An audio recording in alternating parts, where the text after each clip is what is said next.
à tous et bienvenue sur Mosaïque Cristal. La saga Smart continue avec une nouvelle étape clé pour la sauvegarde des emplois. Après plusieurs mois de concertation et de revendications et après un dernier rapport présenté à l'intersyndicale ce lundi, les consultations se terminent aujourd'hui.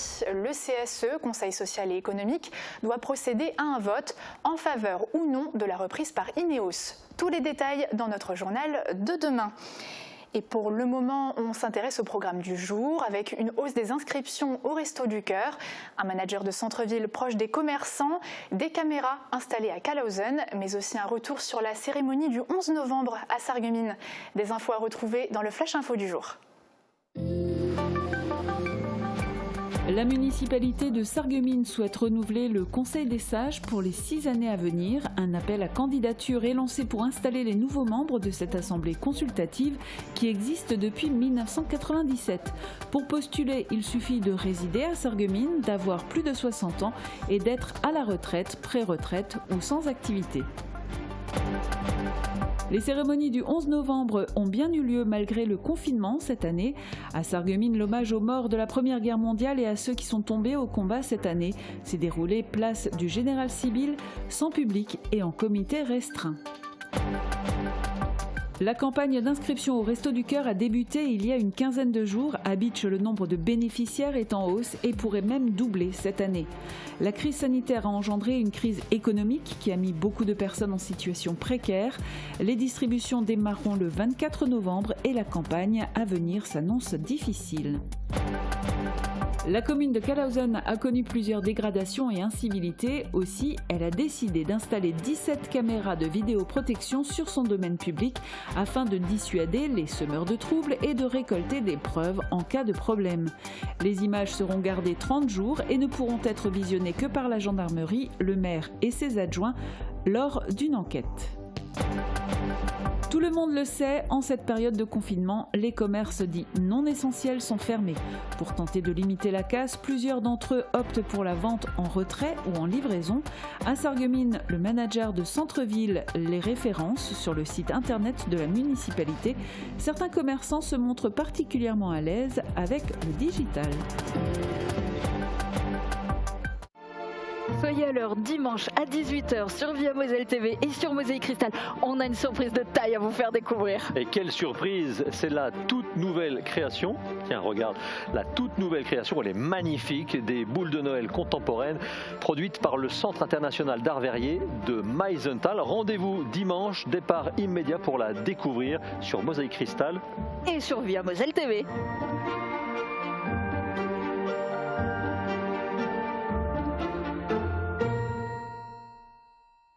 Pour démarrer notre journal, on fait un point sur la situation épidémiologique à l'hôpital Robert Pax de Sarreguemines. D'après les chiffres de mercredi 11 novembre, 26 personnes atteintes du Covid sont hospitalisées, dont 3 en réanimation.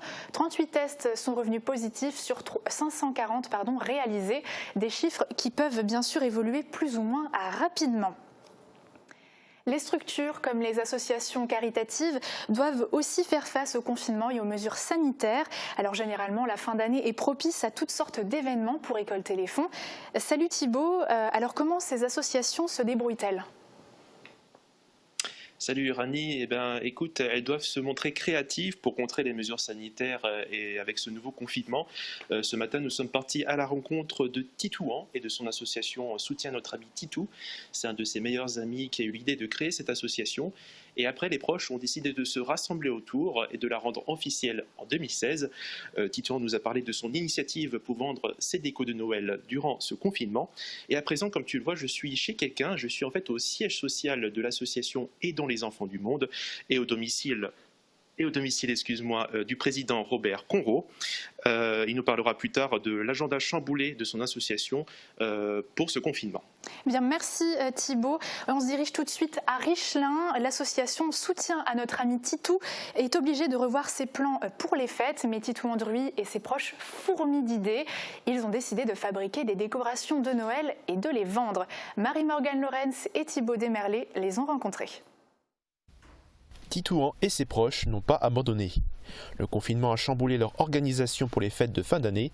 Les marchés de Noël s'annulent les uns après les autres, tout comme le stand que devait tenir Titouan à Grosse-Biederstroff.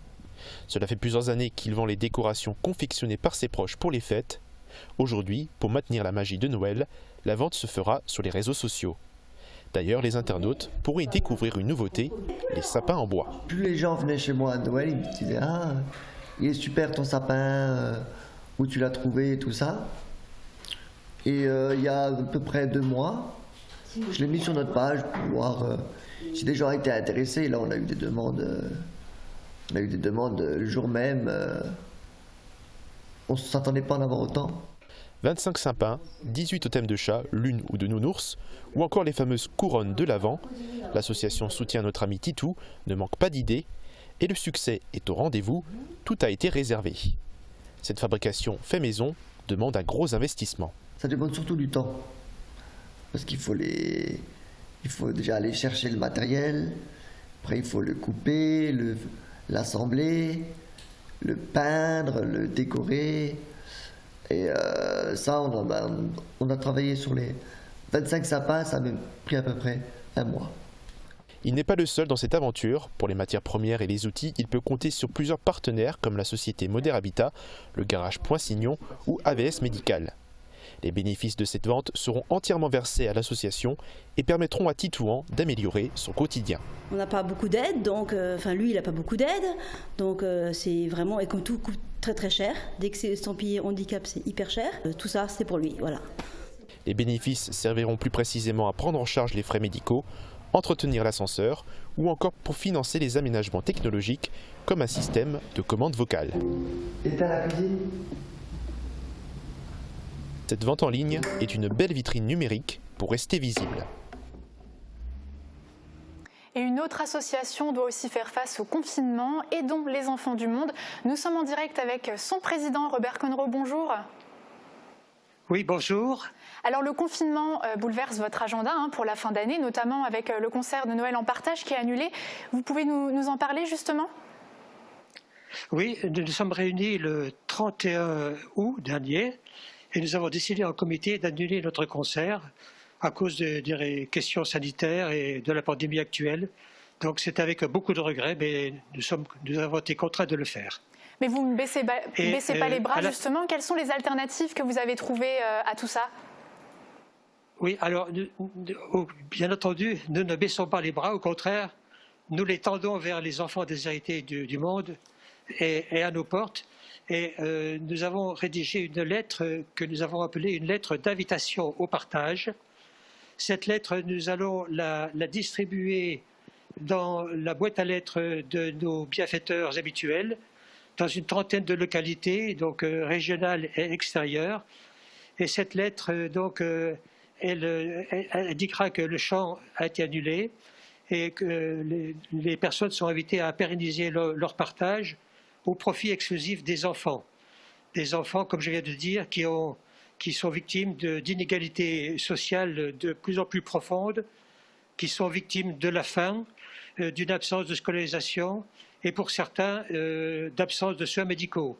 Donc il est urgent de venir en aide à ces enfants. C'est pourquoi nous avons voulu coûte que coûte maintenir cette collecte malgré l'absence du chant choral.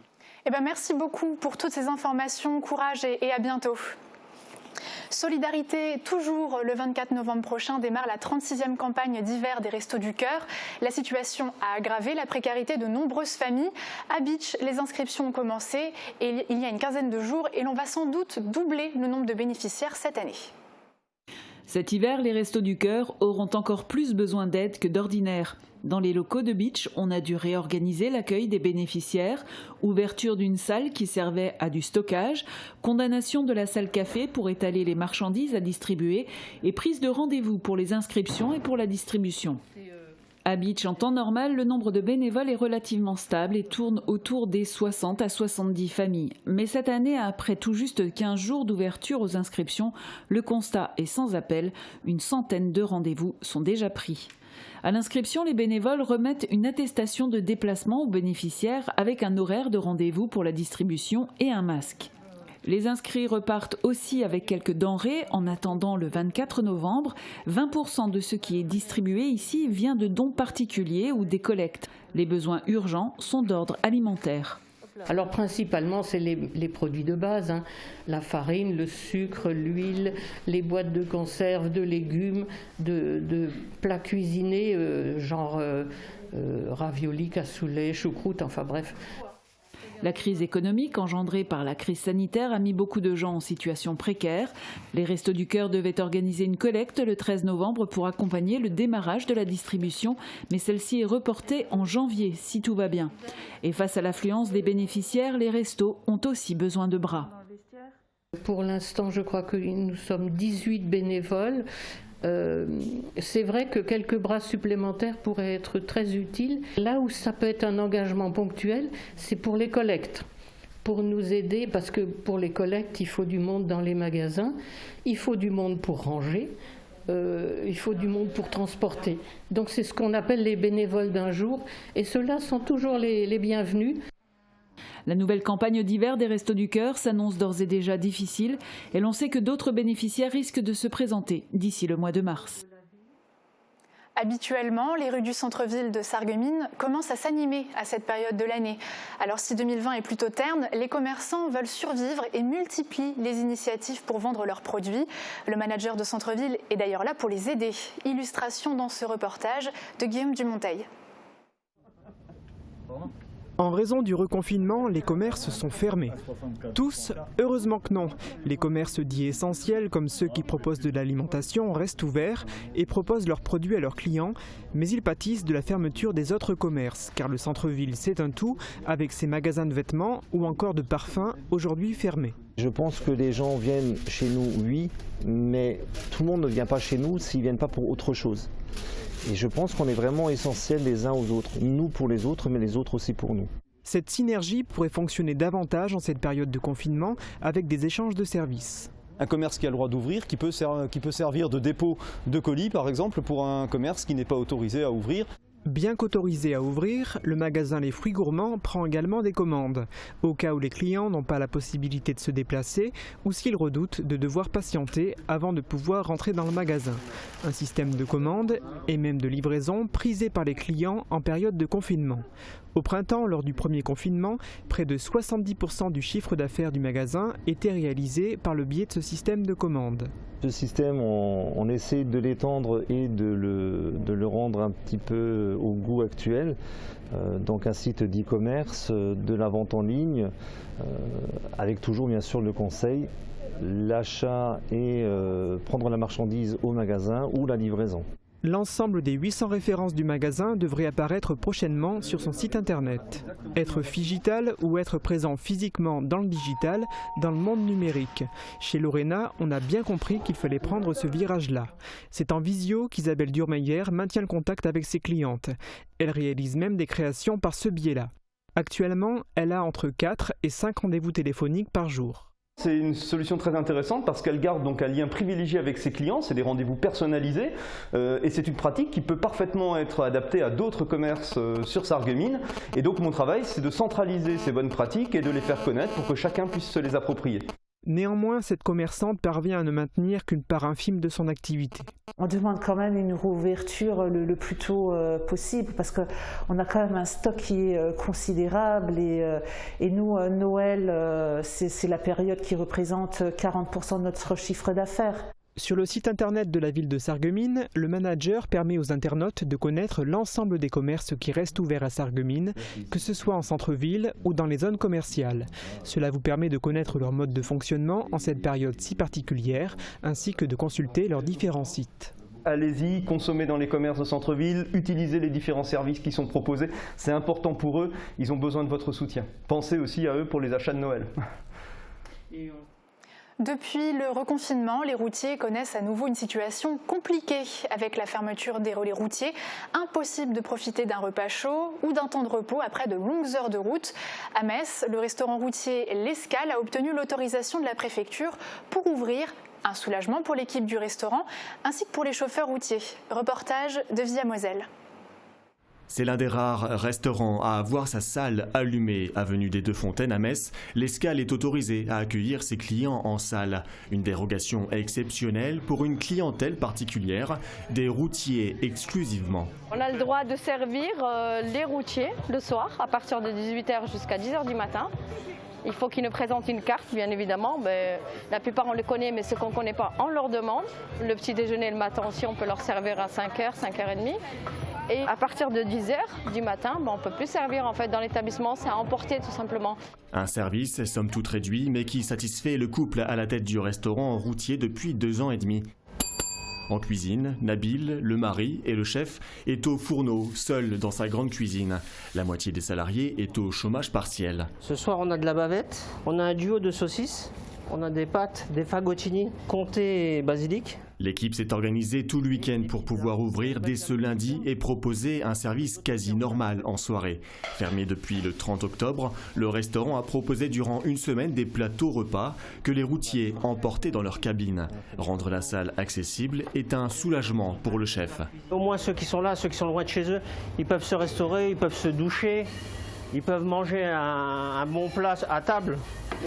Il y a pas mal de contraintes, mais c'est les normes justement pour pouvoir ouvrir en fait. Sinon on n'aurait pas pu. Et en fait le soulagement, indirectement, c'est que c'est devenu des amis les routiers. Les 3/4 qui sont en salle, on les connaît, ce sont des habitués, c'est des gens qui viennent uniquement ici, qui font un détour et qui se déplacent. Donc en fait, de ne pas pouvoir les servir, de les bloquer à la porte et de leur donner des plateaux repas, c'était compliqué quoi. On se sentait pas bien. Le restaurant dispose d'une grande salle. Une dizaine de tables ont été retirées pour espacer davantage les tables. 130 couverts sont proposés. Ce lundi soir, plusieurs routiers profitent déjà du service en salle, comme Michel, un habitué de l'Escale. La semaine dernière, j'étais déjà là. Il fallait manger au camion, les plats emportés, c'est pas le top. Avec le froid, il fait nuit de bonne heure en plus, donc c'est pas l'idéal quoi. C'est une bonne chose que là, le restaurant l'Escale a eu cette dérogation pour accueillir les routiers en salle. Oui, c'est très bien. En plus, on mange super bien, on est très bien reçus, c'est nickel. Il n'y a rien à dire et ça vaut le coup que ça soit ouvert, oui, vraiment. Mais l'Escale fait figure d'exception. Dans le Grand Est, seuls 5 restaurants routiers ont l'autorisation d'ouvrir leurs salles, 250 seulement sur la France. Alors Loïc et ses collègues profitent de cette soirée. À la fin de la journée, c'est vrai que c'est mieux un bon restaurant, on peut bien décompresser de la journée quoi, surtout. Et demain matin, on aura le petit déjeuner. Repas, petit déjeuner et douche, les chauffeurs routiers peuvent profiter des sanitaires et des chambres à l'étage. Si le protocole sanitaire est exigeant, proposer ce service est essentiel. C'est le moment de faire un tour dans le ciel pour la météo de demain et on se retrouve après la pub pour la suite du journal avec une commémoration, l'installation de vidéosurveillance à Calhausen, mais aussi une balade en forêt pour en savoir plus sur les champignons. La météo vous est présentée par le Crédit Mutuel. Une banque qui appartient à ses clients, ça change tout. Protégez et mettez en lumière votre maison avec toutes les nuances de crépi proposées par Modèle Habitat.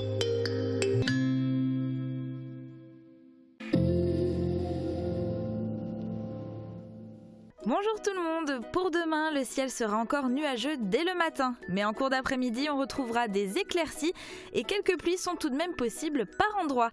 Côté température, les minimales iront de 8 à 9 degrés, les maximales de 14 à 16 degrés. Demain nous serons le vendredi 13 novembre, gare aux plus superstitieux d'entre nous, mais pensez tout de même à souhaiter une bonne fête aux Brices. Le soleil nous accompagnera de 7h39 à 16h52. Bonne journée à tous et à demain. Merci d'avoir suivi la météo avec le Crédit Mutuel. Une banque qui appartient à ses clients, ça change tout. Drive, Click and Collect ou livraison, vos commerçants de Sarreguemines se mobilisent. Soutenus par la ville de Sarreguemines, une centaine de commerçants s'adaptent pour que tous vos achats du quotidien et vos préparatifs de Noël se fassent en ligne. Commandez vos produits chez vous, bien au chaud, et venez ensuite les retirer ou vous les faire livrer. Retrouvez tous vos commerces préférés et la liste complète des participants sur le site de la ville de Sarreguemines, www.sarreguemines.fr. Ensemble, soyons solidaires et soutenons notre commerce local. Ne cherchez plus, le roi des vins est à Stirin-Wendel. Retrouvez plus de 3500 références de vins, une large gamme d'épiceries fines et des idées cadeaux pour chaque occasion. Le Roi des Vins, c'est du choix, des prix et des conseils. C'est aussi un service drive, une boutique en ligne et des livraisons prêtes en 24 heures. Le Roi des Vins à Stirin-Vendel, où choisir devient un plaisir. L'hiver est à notre porte. Le changement de pneu est fortement conseillé. Spécialiste du pneu depuis plus de 40 ans, Speedy vous propose toutes ses gammes hiver au meilleur prix. L'équipe reste aussi à votre service pour l'entretien courant et toutes vos réparations. Pour une bonne sérénité, Speedy à Sarreguemines vous accueille 6 jours sur 7, avec ou sans rendez-vous. SM Distribution propose une large gamme de produits anti-Covid pour particuliers et professionnels. Équipez votre enfant avec nos masques adaptés dès l'âge de 6 ans et découvrez notre Puro Biocide et Virucide biodégradables qui désinfectent et cicatrisent et tuent le virus en 30 secondes. SM Distribution répond à tous vos besoins anti-Covid-19. Vous êtes salarié? Votre patron peut vous récompenser par des chèques cadeaux à dépenser dans plus de 60 commerces sarregueminois. Pour l'entreprise, ce sont 0% de charges sociales et fiscales et 0% d'impôts. Shop in Sarreguemines. C'est sympa, astucieux et innovant. Parlez-en autour de vous. Contre la Covid-19, mais aussi la grippe et les virus de l'hiver, il y a les gestes barrières. Lavons-nous les mains régulièrement. Toussons ou éternuons dans notre coude. Utilisons un mouchoir à usage unique. Respectons la distanciation physique. Portons un masque dès que c'est recommandé. Ensemble, continuons d'appliquer les gestes barrières.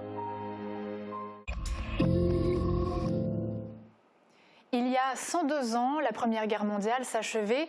Hier, les cérémonies de commémoration du 11 novembre se sont déroulées un petit peu partout sur l'arrondissement. À Sarreguemines, à cause de la pandémie, l'hommage aux morts a été rendu en comité restreint. Retour sur la cérémonie avec des images de Thibaut Desmerlet.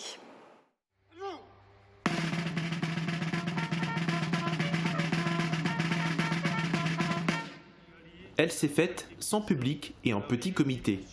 La cérémonie de commémoration de l'armistice du 11 novembre 1918 a débuté devant la place du Souvenir français avant de continuer sur la place du Général Sibylle. Après la lecture du message de l'Union fédérale des anciens combattants et des victimes de guerre, le sous-préfet, Christophe Salin, a entamé son discours. 1 400 000 soldats morts, 740 000 invalides et 3 millions de blessés, la France a payé un lourd tribut pour la victoire à la Première Guerre mondiale. Mais l'hommage a aussi été rendu à ceux qui sont tombés au combat cette année pour défendre le pays pendant les opérations extérieures. Une vingtaine de noms ont été cités. 3 gerbes ont ensuite été déposées devant le monument aux morts.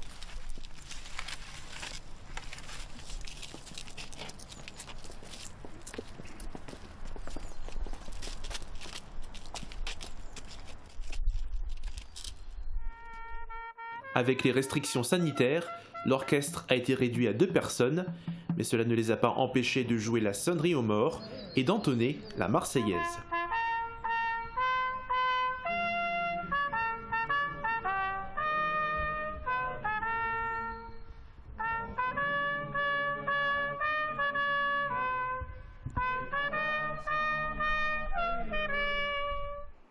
Qu'est-ce que le Conseil des sages? Eh bien, c'est une assemblée consultative depuis 1997 à Sarreguemines.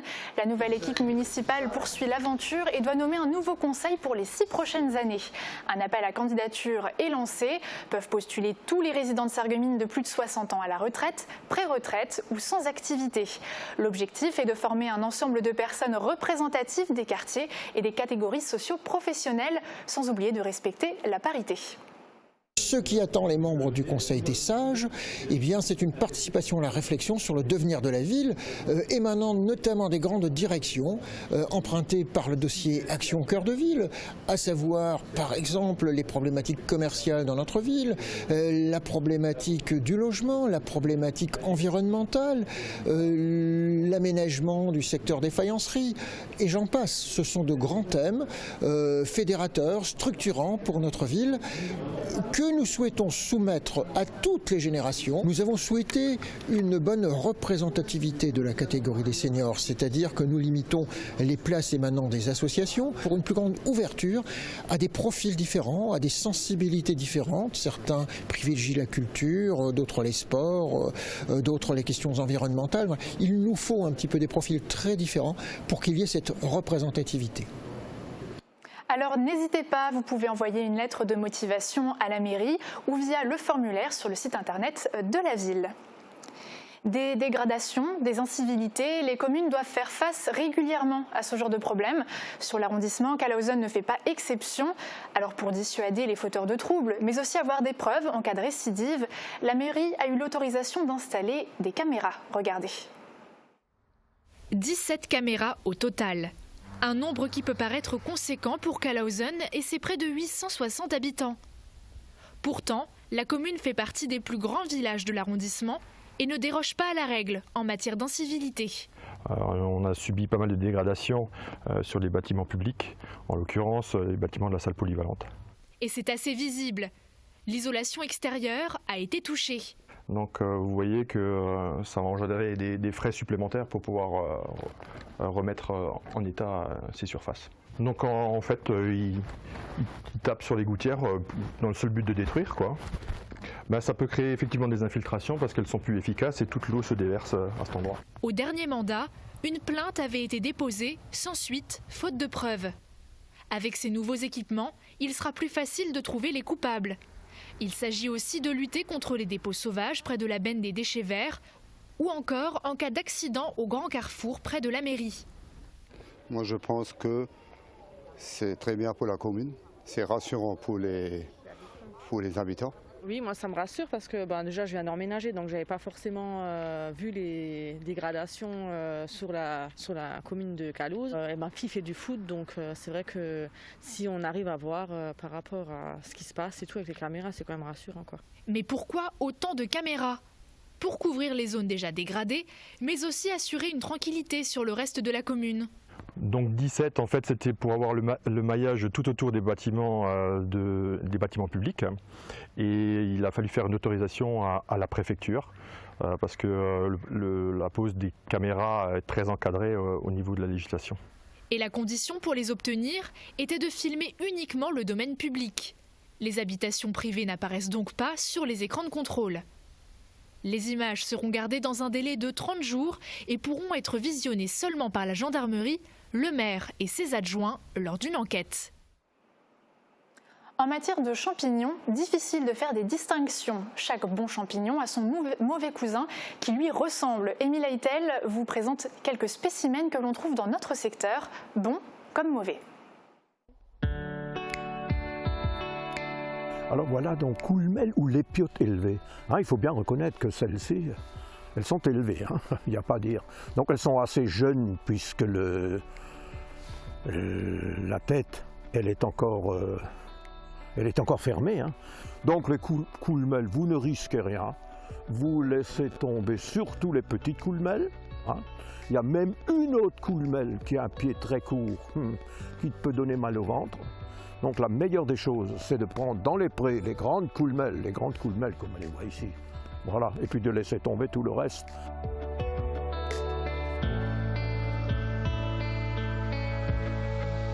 Voilà.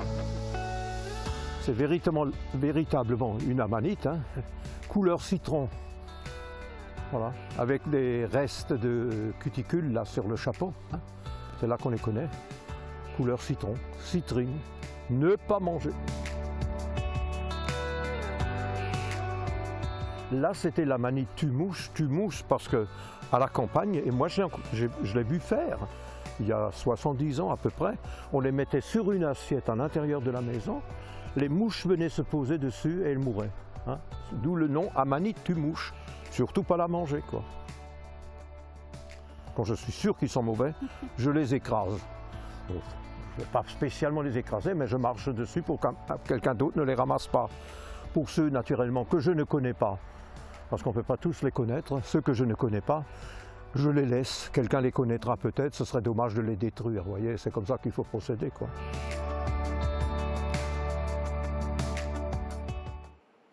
Et retrouvez notre dernier numéro autour des champignons demain, donc vendredi, pour en connaître davantage. L'info continue sur votre chaîne locale, mais aussi sur les réseaux sociaux où vous êtes très réactifs. À bientôt.